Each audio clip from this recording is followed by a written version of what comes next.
Imagine आप अपने घर के बालकनी या छोटे से गार्डन से फ्रेश रेड और जूसी टमाटोज तोड़ रहे हो, बिल्कुल मार्केट वाले जैसे या उससे भी बेटर क्वालिटी के।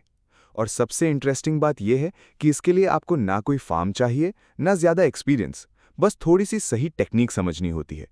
आज के इस वीडियो में मैं आपको एक सिंपल, प्रैक्टिकल और प्रूवन मेथड बताऊंगा, जिससे आप अपने घर पर हेल्दी टमाटो प्लांट्स ग्रो कर सकते हो और अच्छा यील्ड ले सकते हो, even if you are a complete beginner. और ऐसे ही प्रैक्टिकल फार्मिंग और एग्रीकल्चर नॉलेज के लिए आप ग्रीन वैंटा एग्री हब को फॉलो कर सकते हो। टमाटर एक ऐसी क्रॉप है जो हर किचन का बेसिक पार्ट है। चाहे सब्जी हो, सैलेड हो या ग्रेवी, हर जगह इसका यूज होता है। इसलिए इसका डिमांड हमेशा स्टेबल रहता है। लेकिन इंटरेस्टिंग बात यह है कि मार्केट के tomatoes often long distance transport और स्टोरेज के वजह से फ्रेश नहीं होते।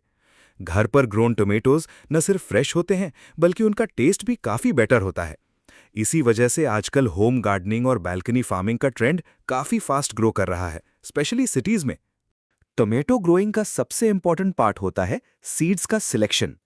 अगर आप गलत सीड्स चूज कर लेते हो तो बाकी सारी मेहनत वेस्ट हो सकती है।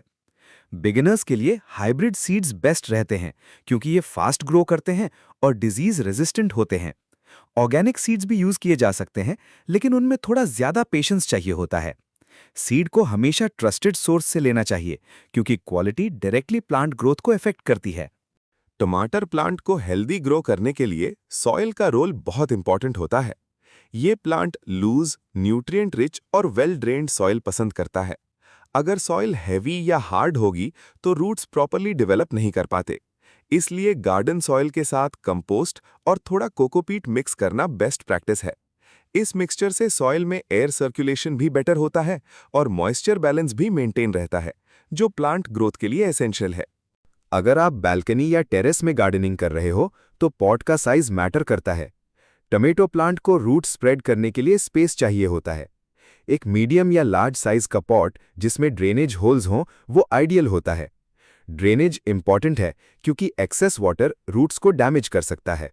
वाटरिंग में सबसे कॉमन मिस्टेक होती है ओवर वाटरिंग। टोमेटो प्लांट को रेगुलर मॉइस्चर चाहिए होता है, लेकिन सॉइल को सॉगी नहीं रहना चाहिए।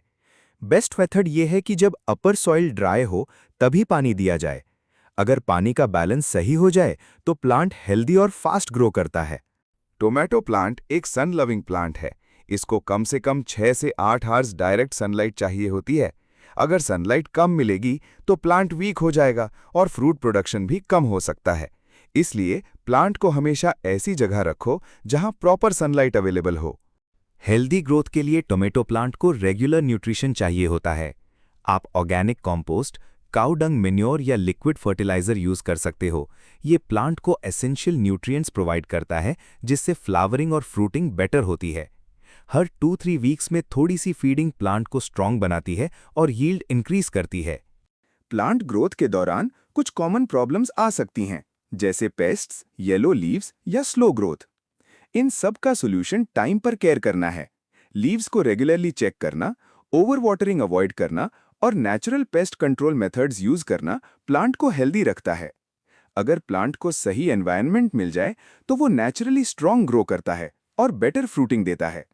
Usually tomato plant 60 to 85 days में हार्वेस्ट रेडी हो जाता है। वैरायटी पर डिपेंड करता है। जब टोमेटोज रेड, फर्म और फुल्ली ग्रोन हो जाए, तब उन्हें केयरफुली हार्वेस्ट करना चाहिए। होम ग्रोन टोमेटोज का टेस्ट और फ्रेशनेस मार्केट से काफी बेटर होता है। अगर आपको ये step by step guide helpful लगा हो तो ग्रीन वांटा एग्री हब चैनल को सब्सक्राइब जरूर करना। आने वाले वीडियोस में मैं आपको और भी फार्मिंग और हाई प्रॉफिट एग्रीकल्चर आइडियाज बताने वाला हूं, जो आपकी इनकम और नॉलेज दोनों को ग्रो कर सकते हैं।